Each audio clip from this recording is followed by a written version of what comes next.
بسم اللہ الرحمن الرحیم۔ السلام علیکم۔ ایک ایمان افروز داستان۔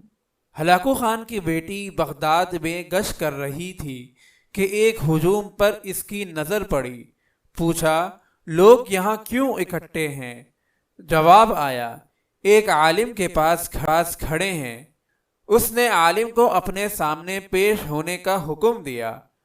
عالم کو تاتاری شہزادی کے سامنے لا حاضر کیا گیا۔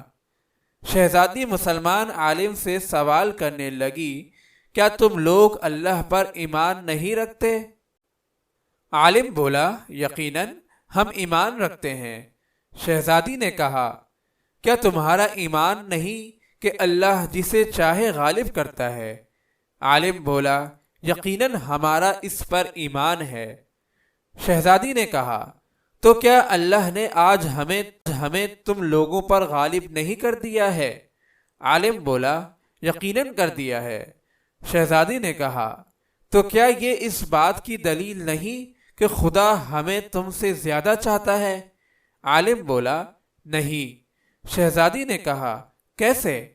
عالم بولا، تم نے کبھی چرواہے کو دیکھا ہے؟ شہزادی نے کہا، ہاں دیکھا ہے۔ عالم نے کہا، کیا اس کے ریوڑ کے پیچھے چرواہے نے اپنے کچھ کتے رکھے ہوتے ہیں؟ شہزادی نے کہا، ہاں رکھے ہوتے ہیں۔ عالم بولا، اچھا تو اگر کچھ بھیڑیں چرواہے کو چھوڑ کر کسی دوسری طرف کو نکل کھڑی ہوں اور چرواہے کی سن کر واپس آنے کو تیار ہی نہ ہو تو چرواہا کیا کرتا ہے؟ شہزادی نے کہا، وہ ان کے پیچھے اپنے کتے دوڑاتا ہے تاکہ وہ ان کو واپس ان کی کمان میں لے آئیں۔ عالم بولا، وہ کتے کب تک ان بھیڑوں کے پیچھے پڑے رہتے ہیں؟ شہزادی نے کہا، جب تک وہ فرار رہیں اور چرواہے کے اقتدار میں واپس نہ آ جائیں۔ عالم نے کہا، تم تاتاری لوگ زمین میں ہم مسلمانوں کے حق میں خدا کے چھوڑے ہوئے کتے ہو۔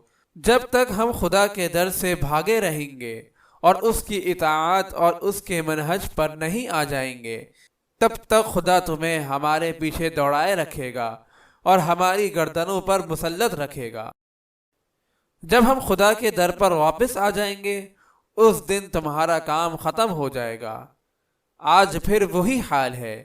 آج کتے ہم پر مسلط ہیں، یہودیوں، عیسائیوں اور لبرل کی صورت میں، اور جب تک ہم واپس نہ آ جائیں اسلام کی طرف، تب تک ہم پر مسلط رہیں گے۔